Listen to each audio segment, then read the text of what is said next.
Bonjour mes élèves, ce cours fait partie du programme de la première année du cycle collégial Parcours international, la matière physique-chimie. Le titre de ce cours, c'est la résistance électrique. Alors avant de commencer notre cours, on va faire un petit rappel concernant quelques notions de base, à savoir le courant électrique continu. On va rappeler le sens conventionnel du courant électrique continu. On va aussi rappeler l'appareil de mesure de l'intensité du courant électrique continu. Alors pour ce faire, on va commencer par ce schéma. Alors ce schéma normalisé d'un circuit électrique simple nous rappelle le sens conventionnel du courant électrique dans un circuit simple. Alors le sens conventionnel du courant électrique dans un circuit est celui qui va du pôle positif vers le pôle négatif du générateur. Ceci bien sûr dans le circuit à l'extérieur du générateur. En ce qui concerne l'appareil de mesure, vous le connaissez très bien, on utilise un ampéromètre pour mesurer l'intensité du courant électrique. Ampéromètre, ici on a un exemple, une photo d'un ampéromètre à aiguille. Et à ne pas oublier que l'ampéromètre, c'est un appareil de mesure qui mesure l'intensité du courant électrique et il se branche toujours en série dans la boucle où on veut déterminer l'intensité du courant électrique. Alors, pour mieux expliquer ceci, on a devant nous au milieu ici une illustration qui montre un circuit électrique comportant un générateur, une lampe et un ampéromètre en série. Regardez que l'ampéromètre est monté en série avec la lampe et le générateur, donc il va mesurer l'intensité du courant qui circule dans ce petit circuit. Bien sûr, les règles de branchement d'un ampéromètre ici, elles sont respectées. À ne pas oublier aussi que le COM, la borne COM, c'est la borne qui doit être toujours reliée avec la borne négative du générateur, tandis que la borne A qui est ici en rouge, elle doit être reliée à la borne positive du générateur. Alors, si vous utilisez un appareil à aiguille, un ampéromètre à aiguille pour mesurer l'intensité du courant électrique, vous devez se rappeler de cette formule mathématique qui nous permet de calculer l'intensité du courant électrique mesuré. Alors le grand I ici signifie intensité du courant électrique mesuré par cet appareil à aiguille, l'ampéromètre à aiguille. Elle est égale toujours à C. C, c'est le calibre choisi pour faire l'expérience, pour faire la mesure, que multiplie le petit n. Le petit n ici signifie le nombre de gradations désignées par l'aiguille une fois elle est stabilisée, c'est-à-dire le nombre de divisions indiquées par l'aiguille, une fois il est stabilisé bien sûr, divisé par le nombre grand N. Et ici, grand N, c'est le nombre total de graduations qui existent dans l'échelle de lecture choisie. On va rappeler aussi l'intensité ou bien l'unité de l'intensité du courant électrique dans le système international, c'est l'ampère et son symbole, c'est A majuscule. Maintenant, on va passer à une autre grandeur physique très importante qui est la tension électrique et on va rappeler les points suivants.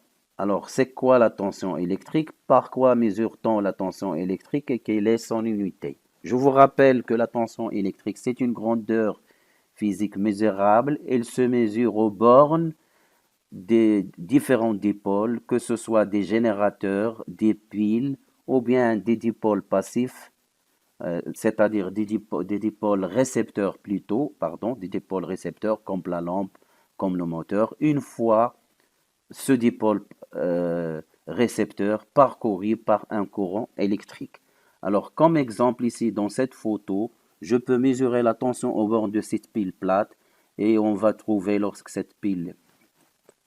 lorsqu'on mesure la tension entre les bornes de cette pile plate, on va trouver la valeur 4,5 V, 4,5 volts. Volt, c'est le symbole de l'unité de mesure de l'unité de la tension électrique. Bien sûr, l'appareil de mesure utilisé pour la tension électrique, vous le connaissez très bien, c'est le voltmètre. Ici, encore une fois, j'ai un exemple d'un voltmètre à aiguille. Et le voltmètre à aiguille, il ne faut pas oublier, contrairement à l'ampéromètre, le voltmètre doit se brancher en parallèle avec la portion du circuit dont on veut mesurer la tension électrique. Donc, l'ampéromètre se branche en série, par contre, le voltmètre se branche en parallèle. Dans cette illustration ici, à gauche, vous voyez bien un petit circuit comprenant une pile plate et une lampe. Et ici, on a un voltmètre qui est branché en dérivation ou bien en parallèle avec la lampe. Donc, il va mesurer la tension aux bornes de cette lampe. Une autre fois aussi, les règles de branchement sont respectées, le COM avec le négatif et la borne V rouge avec le lié à la borne qui est liée à la borne positive de la pile. Si vous utilisez un appareil à aiguille, vous devez savoir cette formule pour calculer la tension mesurée. La tension mesurée U égale C fois N sur grand N.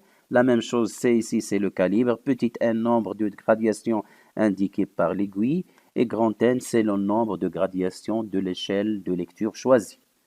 Le symbole V, c'est le symbole de l'unité volt, qui est l'unité de la tension électrique. Alors, après ce petit rappel, on va commencer notre cours qui comportera les 4 points qui sont ici. Alors, les 4 points ou bien les 4 paragraphes, on va commencer par présenter ce que ça veut dire. On va présenter plutôt un résistor et on va expliquer ce que ça veut dire une résistance. Dans le deuxième paragraphe, on va passer à étudier l'effet de la résistance sur l'intensité du courant et on finira par discuter les deux méthodes utilisées pour déterminer ou bien pour mesurer la résistance d'un résistor. Alors commençons par le premier paragraphe concernant la présentation d'un résistor. Alors pour cela, vous allez regarder cette photo qui est devant vous. C'est une carte mère, c'est un circuit électrique ou bien électronique plutôt. Regardez ici, il comporte plusieurs dipôles qui sont presque identiques. Ces dipôles ils sont juxtaposés l'un à côté de l'autre. Je peux isoler l'un de ces dipôles. Alors regardez l'image ou bien la photo qui est ici à droite. C'est l'un de ces dipôles qui est ici. Et la question qui se pose, c'est quoi ce dipôle? C'est quoi cette composante? Ça sert à quoi? Et quel est son rôle? Alors on va répondre à ceci dans ce premier paragraphe. Alors, ce dipôle, alors je vous donne aussi ici deux images ou bien deux photos. Ce sont les mêmes dipôles que précédemment. Regardez ici, la couleur, il est ici des couleurs, la couleur de ce dipôle, il est bleu. Et si je veux donner une petite description à ce dipôle, je dirais que ce dipôle, c'est un petit cylindre qui admet deux pôles, c'est pour cela qu'on l'appelle un dipôle. Et ce petit cylindre, il comporte des anneaux, et ces anneaux, ils ont des couleurs différentes. Alors ce dipôle-là, on l'appelle en physique, on l'appelle résistor, ou bien on l'appelle aussi conducteur ohmique. Alors le résistor, appelé conducteur ohmique, c'est un dipôle électrique caractérisé par une grandeur physique qui s'appelle la résistance électrique. Et la résistance électrique, on la note grand R. Alors, je tiens à vous dire ici une chose qui est très importante, ce que dans notre langage, on ne fait pas la distinction, généralement, on ne fait pas la distinction entre le résistor et la résistance. Mais à vrai dire, le résistor, c'est le nom du dipôle et la résistance, c'est la caractéristique physique de ce dipôle qui s'appelle résistor. mais souvent on appelle ce dipôle, on l'appelle comme ça, on l'appelle résistance. Alors l'unité internationale de la résistance dans le système international des unités est l'ohm, OHM, c'est le nom d'un physicien allemand, et cette unité, on la note avec 7 lettres. Alors cette lettre, c'est un lettre qui désigne l'ohm, c'est oméga majuscule. On le nomme ou bien on le lit ohm. Alors comme tous les autres unités, l'ohm possède des multiples. Les multiples les plus utilisés sont le kilo-ohm. Alors le kilo, le mot kilo, vous le connaissez, il signifie 1000. Donc 1 kilo-ohm, c'est 1000 ohms. Il y a aussi un autre multiple qui est le méga-ohm, M majuscule, avec un M majuscule, où 1 méga-ohm est égal à 1 million d'ohms. C'est-à-dire le mot méga signifie 1 million. Donc 1 méga-ohm est égal à 1 million d'ohms. Alors pour finir ce paragraphe, on va vous donner le schéma normalisé du résistor. Comment on va schématiser ce nouveau dipôle dans les circuits électriques? Alors on le schématise de cette façon-là. C'est un rectangle qui contient la lettre grand R et parfois c'est un rectangle et à côté de ce rectangle, on écrit la lettre R qui signifie résistance. Alors ceci étant dit pour le premier paragraphe, on va passer maintenant au rôle de ce dipôle une fois il est introduit dans un circuit électrique. C'est pour cela que je vais passer au deuxième paragraphe, l'effet de la résistance, c'est-à-dire du résistor plutôt, de résistance R, sur l'intensité du courant électrique. Alors pour savoir l'effet de la résistance sur l'intensité du courant électrique, regardons ces deux expériences qui sont devant nous ici. Alors à gauche, j'ai un montage électrique comportant un générateur monté avec une lampe et la photo de la lampe, elle est agrandie en haut pour mieux voir son éclat. Alors le même montage à droite, sauf si le même montage plutôt à droite, sauf que on a introduit ici dans ce montage un même lampe qu'à gauche. Donc le même montage et on a ajouté à ce montage un résistor de résistance R. Le voici ici, il est agrandi en haut et le voici ici, il est pincé par deux pinces à crocodile. Regardez ici l'image ou bien la photo de la lampe dans le circuit de droite et son éclat. Alors, qu'est-ce que vous pouvez dire comme observation sur l'éclat de la lampe dans les deux montages? Donc, en regardant bien les deux lampes, vous allez me dire bien sûr que lorsqu'on a introduit le résistor dans le montage électrique, l'éclat de la lampe diminue. Donc, je peux même faire une interprétation en passant à discuter l'intensité du courant. Alors, que se passe-t-il pour l'intensité du courant qui circule dans le circuit de gauche si j'introduis ce nouveau dipôle qui s'appelle le résistor ou qui admet pour caractéristique la résistance? Alors, puisque dans le montage du gauche, lorsqu'on ferme ce circuit, il y a un courant électrique qui sort du pôle positif et qui provoque l'éclat de la lampe en revenant au pôle négatif, puisque l'éclat de la lampe en passant au deuxième montage a diminué, et on sait que l'intensité du courant elle est responsable à l'éclat de la lampe, donc je peux dire directement que l'introduction de ce résistor dans le circuit a provoqué la diminution de l'éclat de la lampe. Par conséquent, elle a provoqué la diminution de l'intensité du courant électrique qui circule dans ce circuit. Donc, comme conclusion, on peut dire que la résistance du résistor résiste au passage du courant électrique dans un circuit, c'est-à-dire elle s'oppose au passage du courant électrique. Par conséquent, l'intensité va diminuer et l'éclat de la lampe va aussi diminuer. Donc, pour expliquer ceci à l'aide d'une illustration. Regardez ici, on a le même montage. Ici, on a ajouté un résistor et regardez l'affichage de l'ampéromètre. L'ampéromètre ici, il est branché en série. La même chose ici, à droite. Ici, sans résistor, on a une intensité presque de 0,25 ampères, alors que en présence de la résistance montée en série avec la lampe, l'intensité du courant qui circule dans ce circuit est presque 0,05 ampères. Donc, comme conclusion pour ce paragraphe 2, l'effet de la résistance sur l'intensité, c'est quoi? C'est que lorsqu'on introduit une résistance dans un circuit, l'intensité du courant électrique diminue. Alors, on va passer à un autre paragraphe. On va discuter maintenant comment je peux mesurer la résistance d'un résistor. Alors, au fait, il y a deux méthodes. Il y a la méthode directe, qui est la méthode expérimentale. C'est cette méthode qui est devant nous dans ce montage électrique à droite.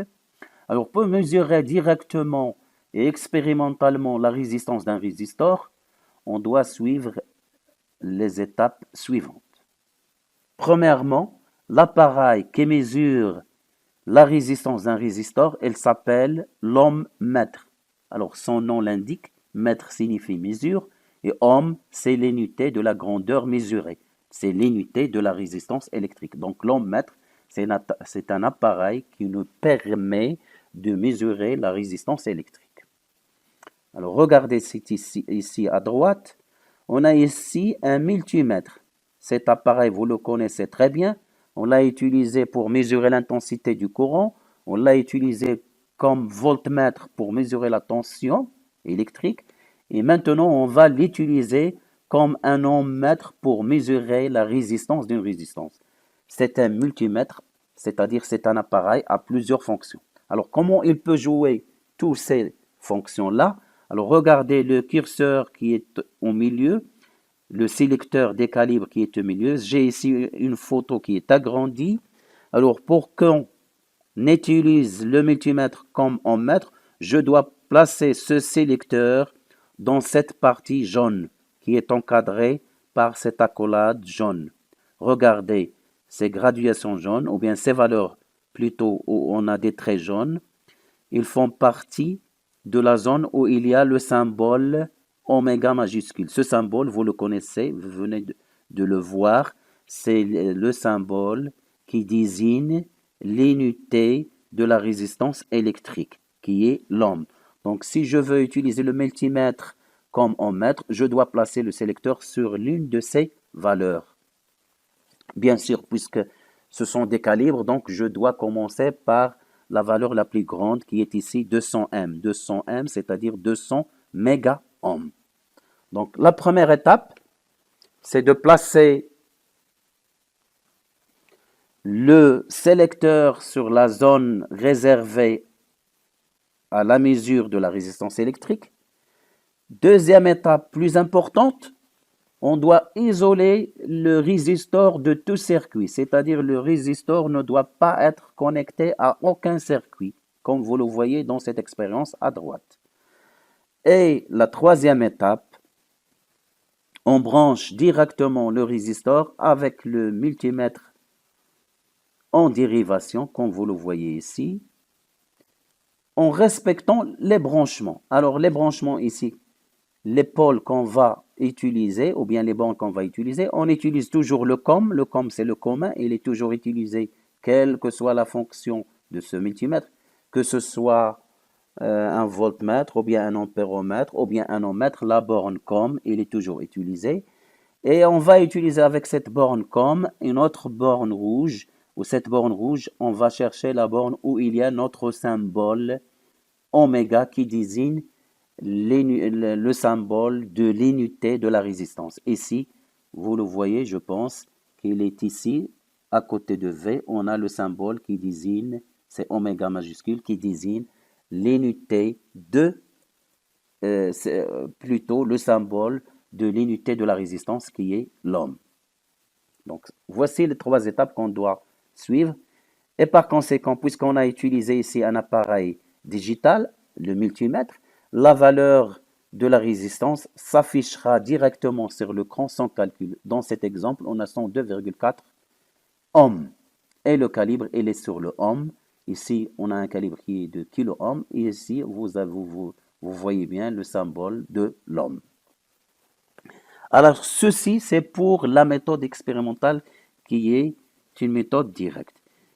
Maintenant, on va passer au dernier paragraphe, comment je vais déterminer la valeur de la résistance, mais cette fois-ci en utilisant ce qu'on appelle le code des couleurs. Pour déterminer la valeur de la résistance en utilisant le code international des couleurs, qui est la deuxième méthode, ou bien la deuxième façon de déterminer la valeur de la résistance, on doit suivre les étapes suivantes. La première étape qui est très importante, il faut placer le dipôle, qui est le résistor, de la façon suivante. Il faut le placer de telle sorte que l'anneau qui est le plus proche de l'extrémité, c'est-à-dire qui est le plus proche de l'un de ces deux pôles, il doit être placé à gauche. Alors, si vous regardez bien cette photo-là, qui est en haut, l'anneau qui est plus proche de l'extrémité, ici j'ai deux anneaux en extrémité. Il y a cet anneau de couleur marron et cet anneau de couleur dorée. Celui-là, il est plus loin de cette extrémité alors que le numéro 1, il est plus proche. Donc la bonne position, c'est de placer le résistor de telle sorte que l'anneau le plus proche de l'extrémité soit à votre gauche. C'est-à-dire, il doit se placer à gauche, comme ça. La même chose ici, dans cette deuxième photo, si vous regardez ici, les anneaux ils sont écartés de la même distance. Regardez qu'on a placé ce dipôle de telle sorte que l'anneau le plus proche de l'extrémité soit à gauche. Comme ça, on peut maintenant appliquer le code des couleurs, qui est basé sur les couleurs de ces anneaux. Alors, pour bien comprendre ceci, on va passer à une application. Regardez avec moi cet exemple qui est devant nous. J'ai ici un dipôle qui est un résistor.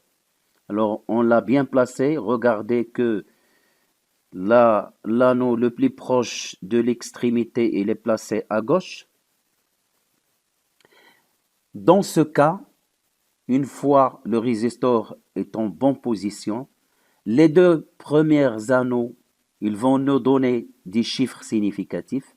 Le troisième anneau, il va donner ce qu'on appelle un multiplicateur.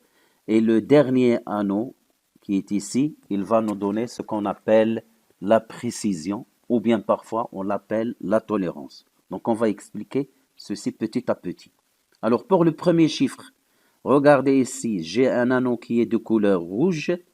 Donc le premier chiffre de la résistance de ce résistor, on peut le détecter à partir de ce tableau. Ce tableau, c'est le tableau du code du couleur. Il me dit qu'à chaque couleur, on lui correspond un chiffre. Par exemple, si l'anneau est noir, vous devez mettre le chiffre 0. Alors pour moi ici, j'ai un anneau qui est rouge et le rouge dans ce tableau correspond au chiffre 2. Donc pour déterminer la valeur de ce résistor, j'écrirai donc R égale, donc j'écris le premier chiffre qui correspond à l'anneau rouge. Je viens de vous dire que l'anneau rouge, ou bien la couleur rouge correspond à 2, donc je vais écrire le chiffre 2. Après, je vais passer au deuxième anneau. Alors le deuxième anneau, donc ce résistor, il possède une couleur qui est violette. Alors, cette couleur violette, il va me donner le deuxième chiffre de la valeur de la résistance. La couleur violette, je reviens au tableau des codes. Le violet, on lui correspond le chiffre 7. Donc, je vais écrire 7. Comme ça, j'ai un nombre qui est égal à 27. Je n'ai pas encore fini.